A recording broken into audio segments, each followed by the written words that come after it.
Hello, BookTube. Earlier this week, Mark Richardson of Richardson Reads made a book haul in his new little study, and earlier today, Jason Harrigan uploaded a book haul that was a little bit melancholy because Ireland is heading into another lockdown, a strict lockdown, so he might not be able to go out roaming for books for the foreseeable future. I have a feeling that strict lockdowns are on the horizon for America as well. America's numbers are for COVID infections are astronomical, tens of thousands of new infections every day, and that's on the doorstep of cold and flu season, which will only exaggerate things. So it could be that that's going to happen in America as well, but one way or another, seeing them do book hauls, and Sean D. Stanfest has been getting books in the mail. He's been holding up books that he's been finding. Made me feel like it was time for a book haul of my own. Unfortunately, I had an appointment bitterly early this morning in downtown Boston, just a block or two away from the Brattle bookshop, a great used bookstore in the heart of Boston that I absolutely love, and that has 3 stories of great books and also a gigantic sale lot, thousands and thousands more books on the outside that are $1, $3, and $5. And once again, my appointments first thing in the morning were good. They were once again positive. So I left happy, and that was compounded by the fact that I hadn't gone more than a city block when I encountered a woman walking 2 beagles, 2 very old beagles, 2 brothers, one of whom had almost no sight left, very milky eyes, the other of whom had really painful hips, and I saw them coming, and I squatted down to their level, and I spread my arms open, and I ignored her. I think she said some variation on the usual, "I'm sorry, they're not all that friendly." They were when they were younger, but not anymore. I'm sure she said something like that. I ignored her. I gathered them into myself. We smushed noses together. I pressed my forehead against their wonderful, bristly old foreheads, and it was wonderful. It just made my day. There were, I'm sure, tears in my eyes when I stood up. And she said, "Well, that was wonderful. You've made some friends, haven't you?" And it was great. Absolutely great. And then I went to the Brattle, and I got a bunch of books. I want to show them to you. Jason's used book haul today was 30 minutes. I don't know that we're going to get to 30 minutes, but I wouldn't put it past me. So first thing I want to show you is a mass market paperback. It is actually motivated by a new book. This is a classic. I've owned this paperback many, many times. So when I saw this mass market paperback, I grabbed it. And this is St. Elsewhere by an author writing under the name of Samuel Shem. The reason why this is connected with a new book is because Samuel Shem has yet another sequel to St. Elsewhere that's either coming out soon or that's just now out already. I don't know why authors do this. Well, I do know why they do it. They go back for the money, but I don't know why. I don't see why any amount of money in the world would be enough to make Joseph Heller write a sequel to Catch-22. No idea why any amount of inducement would be enough to make Samuel Shem write a sequel to The House of God. You might think I'm comparing apples and oranges, but actually The House of God is a classic.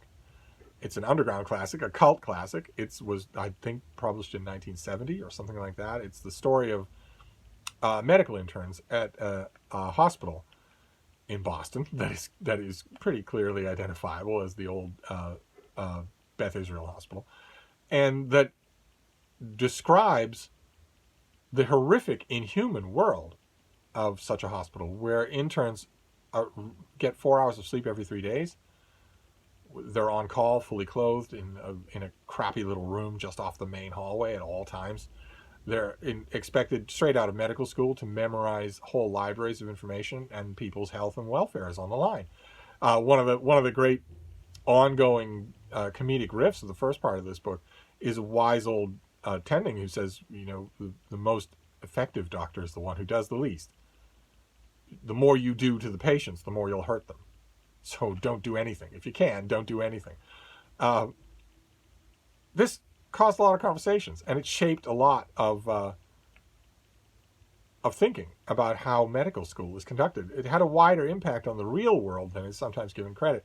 It's also fairly entertaining. In fact, in patches, very entertaining. There are parts of it that I don't think will fly today. There's quite a bit of pornography, quite a bit of sexism.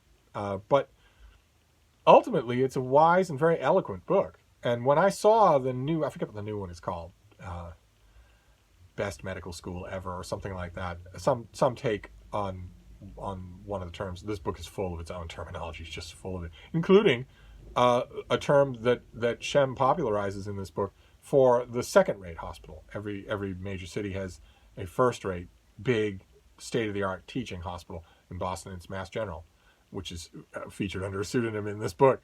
But every major city has also secondary hospitals that aren't quite so good. They don't have quite so much money. And in this book, Samuel Shem refers to one of those hospitals as St. Elsewhere. In other words, send these patients somewhere else. Send them elsewhere. St. Elsewhere, which became a term and was adopted for a great TV show.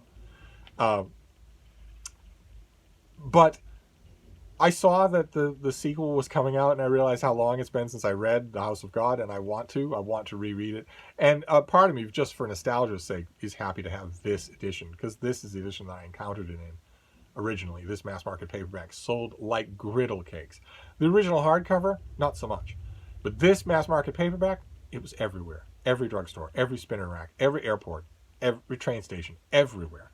And it sold like crazy. That's how I encountered it, and was amazed by how good it is. So happy to find it in this mass market edition. Then the next one is also a mass market paperback. I only got two, and this one I couldn't resist. When I go to the Brattle bookshop, I often indulge in genre fiction. When the year started, I had a sweet tooth for murder mysteries. And then when the plague started, murder mysteries suddenly felt a little bit much, so I switched to science fiction, specifically science fiction anthologies. And then lately, as the plague has, for want of a better word, started to normalize, I've drifted back to murder mysteries as well. But during those first few months of the year, when I was reading tons and tons of murder mysteries, I developed a taste for classic English country village murder mysteries. So every once in a while, when I'm at the Brattle, I will prowl around and look for such things. I found one today with a title that I couldn't resist. This is by James Anderson, and it's called The Affair of the Blood-Stained Egg Cozy. I couldn't turn that down. I couldn't turn down that title. The theft of the diamond necklace and the antique pistols might all be explained, but the body in the lake, that was a puzzle. Don't expect me to solve anything, Inspector Wilkins announced modestly when he arrived to sort out the unpleasantness, and at a house party that included English aristocracy, foreign agents in disguise, a ravishing baroness, a daring jewel thief, a Texas millionaire, and of course the imperturbable butler, it was going to take some intricate sleuthing to uncover who killed whom and why. I'm on board. Absolutely. This will take an hour to read, and it seems to have a healthy sense of fun. Then this next one is a little hardcover. It's an author who's well known for something else. Thomas de Quincey wrote Confessions of an English Opium Eater that took the literary world by storm. A frank and fairly eloquent book about drug addiction.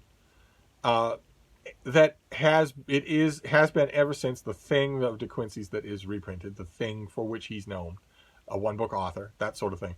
People don't know anything about this author anymore. He's of course long gone. But one of the things that you learn about him when you read about him is that he sustained himself doing my line of work. He sustained himself by writing book reviews, squibs, literary essays, profiles, that sort of thing.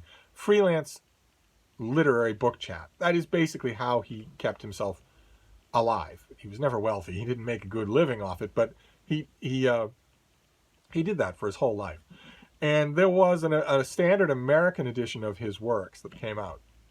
Multiple little hardcovers in, I think, the 1850s, something like that. There was a UK edition of his work that came out years later. And I found that whole set was at the Brattle.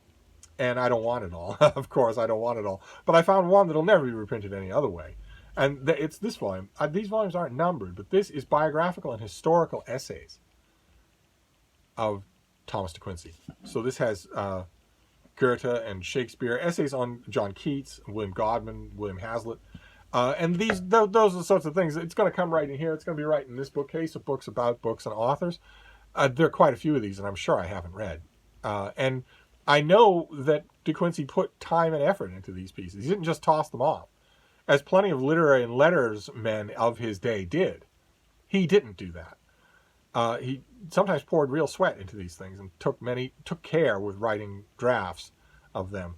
So some of them might be really good. If I remember correctly, the piece on Milton and the piece on Shakespeare are disappointing, fairly dog-trottish. But I don't think I've read this author on Hazlitt, for instance, and there are a bunch of authors represented in here that have since passed out of favor. Everybody in the world in the 1850s was writing about them, but not anymore.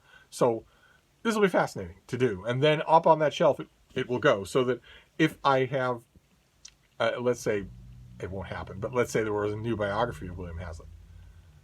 Well, then I'm going to want to go to that bookshelf and read what everybody has to say about him, including Thomas de Quincey. Also, if there's a new biography of Thomas de Quincey, I'm going to want the little asides and turns of phrase that are in here. And also asides and turns of phrase on other people, maybe that aren't themed or pointed, that will just stick in my mind. That happens often. I am, like, for instance, Boswell's Life of the Poets. That happens often with me, where, that book is full of such fantastic writing that often a phrase or a conceit will come to mind that doesn't have anything to do with the essay in which Johnson wrote it. It just happens to come to my mind when I'm writing about something else, and can be wonderful. That can be a wonderful feeling. So I'm glad to have this. It's one of the only books I got today that I know will come in this room. Then this next one is a bit of a mystery, and I'm hoping that this is the last time that I indulge in this kind of mystery. I really do.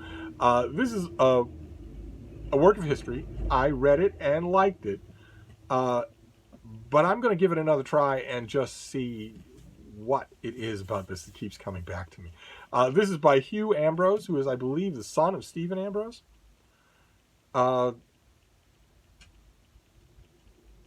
Yes, he was the son of the historian Stephen Ambrose. And it's The Pacific, which was made into a TV miniseries that was actually quite good, very effective. And it doesn't have a faded sepia tone picture on the cover. It has a Hollywood still on the cover. No American GI in the Pacific had teeth like that, or Soloflex shoulders like that. That's a still from the miniseries. And the paperback, actually this is too. The paperback of Ambrose's Pacific has two sets of picture inserts that are pictures from the miniseries. So you've got 20-something tobacco addict actors, as opposed to people who actually partook of the war. Whereas the hardcover does not. The hardcover has actual archival photos. And maybe it's just the complete confluence of the TV show, the fakery of the TV show, and the genuineness of the history that threw me off, because I think I encountered this as a paperback. So I'm going to try this yet again. Only now it feels more like a proper history book. Silly reason, because it's got historical photos. But something has always stopped me from concentrating on this as a work of history. And I'm hoping that this time is different. And so I will read this week. And then on the World War II shelf, it will go. And I found this also has a bookmark with a tassel that came in it. It's Psalm 23, but it's not Psalm 23 in the correct sense of the word, because it reads like this: "The Lord is my shepherd, I shall lack nothing. He makes me lie down in green pastures. He leads me beside quiet waters. He restores my soul," and so on and so forth. That is not the King James Bible. That is some mongrel Protestant, probably Episcopalian version. But one way or another, World War II history. That has had a strange history with me, so I'm hoping I can resolve that. This next one is a big biography, and the person who had this took a page from my own book and tipped in the New York Times book review of the book itself. This is actually let's make sure that doesn't go astray. This is a great biographer of Victoria Glendinning. This is her biography of Anthony Trollope. In which she tries, this was, I believe, her first biography of a man, and it's a book in which she saturated herself in Trollope's life and his writing and his quotes and whatnot. But the goal of this book, I read it when it first came out back in 1992.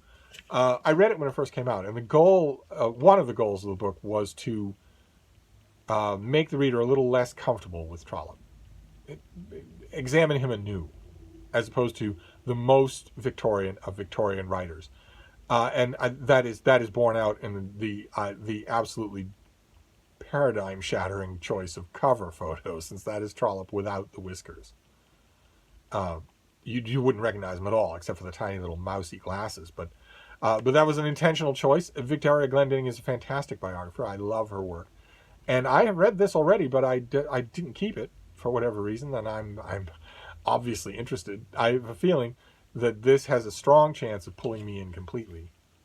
I mean, I'll dip into it for a quick reread of portions here and there, but I have a feeling it will pull me in. That's okay. After all, it's my favorite kind of writing. And then these last two books are huge. They're huge, fat hardcovers, and they are both replacements. I have versions of these things that are sort of jury-rigged trade paperbacks that I made myself that are flimsy. I went through a period where I was jury-rigging trade paperbacks for books that I loved and not thinking about the long-term benefits, and that they don't hold up very well. So I just sort of quietly, sheepishly, mentally decided in the last 10 years that I would look for those books all over again. I found two of them today. The first one is a gigantic volume that I go back to a lot. I love it. It is the collected essays of V.S. Pritchett. Huge thing. These are not really essays. These are prefaces, book reviews, forwards, that sort of thing, of every author under the sun. And I have a lot of volumes that are like that. There are a lot of people that do that, have written this kind of thing throughout their whole life, and then they collect it all when it comes time for a new book. This thing was issued 40 years ago alongside a companion volume of equal size of the collected short stories of V.S. Pritchett. But the collected essays, I have gone back to my jury-rigged paperback volume of this endlessly, because Pritchett is fantastic at doing this sort of thing. Updike is really good at it too. Lots of people are. It's a shame. I've often said it's a shame that you can't make a living doing this, because a lot of the people that are really good at this are really bad at writing the novels for which they're famous.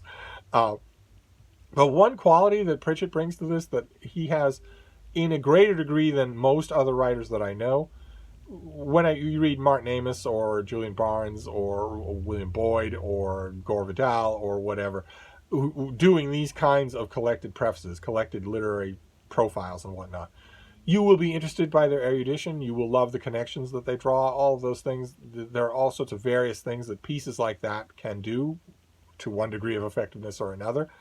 But one of those things that Pritchett does really well, better than anybody, is make you want to read the book, make you want to read what he's writing about. You'd think that would go hand in hand with writing pieces like this, but it doesn't at all. Not at all. I don't know of more than a handful of pieces, for instance, by Norman Mailer, along these lines, that makes me want to go and find the book he's writing about. The whole volume of the collected pieces like this by Marianne Moore, I don't want to go and look up any of those books. I'm very happy to read what she thinks of them, but I don't want to go and read them myself. Pritchett's not like that. Something in the way he discusses older, forgotten, or canonical authors really makes you want to go and find them.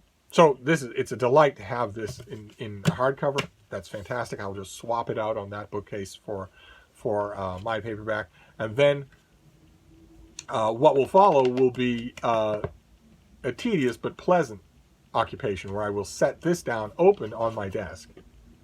And I will set the other volume open on my desk and transfer, so to speak, in air quotes. I will go through the older volume, find everything I underlined, and all of my marginalia, and transfer it to this book completely. I'll underline the same passages, I'll make the same notes over again, so that I don't have to worry about having two volumes. A little bit tedious, but I'm never going to get rid of this volume. I'm never going to need to replace it. So there's that, and that is replacing a volume that I already have, and same as this next one. This next one is also replacing a volume that I already had. This is incredible as a work of reference. And this is by Mike Ashley, and it's the British Kings and Queens. Another big, fat volume that I have. I have this book, but I have it in a jury-rigged trade paperback that was a mistake. So I need the hardcover, and now I have it. And you might think, well, okay, but isn't this of a piece with a million other such volumes that have been made over the course of time? No, no, it is not. The part of this book that is of a piece with all those other volumes, you start with King Canute or William the Conqueror and you go up to whoever's on the throne in your day. That'd be Queen Elizabeth II. The part of this book that corresponds with that is less than this. It probably starts here. All the rest of this is stuff that no other book like this covers, much less covers in this kind of detail, where you get Welsh kings, every one of them, their dates and details, Irish kings, West and East Saxon kings, everybody that had a kingdom in the British Isles is given a segment in here. Unbelievable, the amount of scholarship involved. This paperback actually has it as a Barnes & Noble remainder, an original Barnes & Noble remainder that would have been stacked at the front of a Barnes & Noble for $6, something like that. And if you saw it there, you would never guess at the sheer amount of learning and history that's in here. So no other guide to the kings and queens of England holds a candle to this thing. Not even close. Not even close. Ashley did a volume like that. He allowed this book to be chopped up and edited and repackaged into a volume that is of the fairly familiar kind. There might even be an illustrated version of that starts with King Canute or Edward the Confessor and moves on to the Conqueror and then straight on through there, and then leaves out all the hilltop kings and barons of Ireland and Wales that came before them. This book doesn't leave those people out because they had the power over their subjects, and they minted coins, and they had trade and palisades and whatnot. They were kings, and some of them were queens, so they're worth a mention. It's just you'll never get that. You'll never get that in a book like this, and this one does. This one gives you everybody. I've spent so many hours just idly paging through this thing, just enjoying the hell out of myself. And every October, I naturally think in terms of NaNoWriMo about what great stories there are buried in the first 2/3 of this book. All these kings and queens that nobody remembers anymore. What great stories there must be in there if you wanted to. So anyway, I was very happy to find these. I'm still working off credit at the Brattle, so I was not out of pocket for these. The main hardship they represent was lugging these big bricks back here, and now they're here. So we have The Kings and Queens of England, British Kings and Queens by Mike Ashley. A must-have if you're interested in this sort of thing. We have the collected book reviews and prefaces of V.H. Prissett. Again, a classic. Then we have Victoria Glenbing, one of my favorite contemporary biographers, here doing a biography of Anthony Trollope. Let's see here. We have The Pacific by Hugh Ambrose, where I'm finally going to make my peace with this book. Come hell or high water, I'm going to make my peace with this book somehow. Then the literary hackwork of Thomas de Quincey, the stuff that he used to pay the bills and buy bread.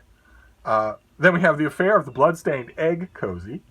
Sounds slightly tongue-in-cheek, classic British country house murder mystery, and The House of God in this great old trade of mass market paperback, the mass market paperback that I associate with this story.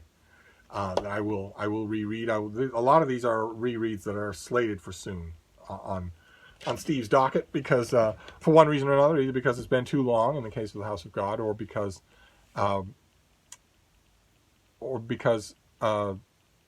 want to make my peace with it, like The Pacific, or just out of temptation. I'm sure that if I start Victoria Glendinning's biography of Anthony Trollope, I'm sure that if I dip my toe in anywhere, I will read huge chunks of it. So that was it. It was a heavy Brattle book haul, but a very good one. So I had a ball, and once again, I will say my usual. I don't think I'll be back to the Brattle this week. So this is going to have to do. I still have not filled up all of the bookcases that for one solid month I was finding every time I left the house. There's still shelf space here, including in this room. Now, of this batch, the V.S. Pritchett, the Kings and Queens of England, and probably The House of God will come into this room, and the De Quincey will go on that bookcase. So that's a lot. That's a high percentage. That's 4 out of 8. So anyway, I'm gonna wrap this up for now. That was my Brattle trip for this week, but I will see you soon. Thank you, BookTube.